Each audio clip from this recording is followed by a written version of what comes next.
week 27 Maart tot 3 April, aan sy se eervolle vermelding, prosastuk.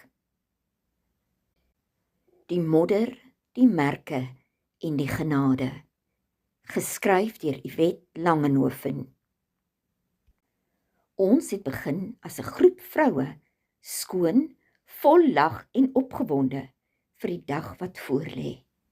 Maar soos die pad gevorder het, het die modder ons begin merk. Teen die einde het ons daar gestaan, saam, hande bymekaar, medaljes om ons nekke, maar bedek in kleigrond wat vasgeklou het aan elke deel van ons. Ons het gelag, foto's geneem, vol modder, maar vol oorwinning, want elke obstakel het ons saam oorgekom. Later het ons net een ding gesoek, water, 'n stort om alles af te was, maar daar was niks, net klein poedeltjies van die vorige nag se reën. Ons het gebuk en met hande vol water probeer skoonmaak. Plek het die modder afgekom, maar party het net vasgeklou. En so staan ons daar, nog vuil, nog nat, effens koud en nie heeltemal skoon nie. Maar die storie het nie daar geëindig nie.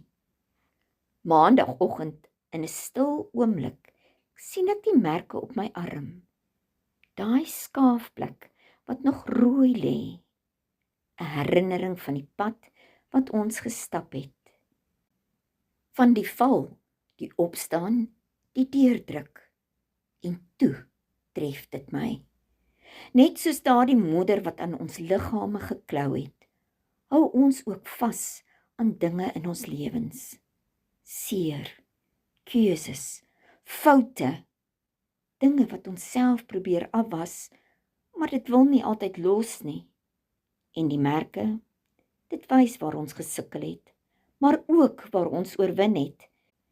Want net soos ek uiteindelik onder die stort gestaan het en die water oor my lyf volspoel het, die modder stadig sien weggaan, so kom die Vader ook en was ons skoon, heeltemal. Hy vat nie net die maklike vuil weg nie, hy sien alles, die diep goed, die goed wat vasklou, en tog kies hy om ons skoon te maak. Selfs die merke wat oorbly. Hy gebruik dit nie om ons te veroordeel nie, maar as 'n herinnering van sy genade. Soos die reën wat weer val, so kom sy liefde oor en oor, en hy maak ons weer nuut, witter as sneeu, skoon voor hom, nie omdat ons perfek is nie, maar omdat sy genade genoeg is. Voorgelees en saamgestel deur Christa Diedriks.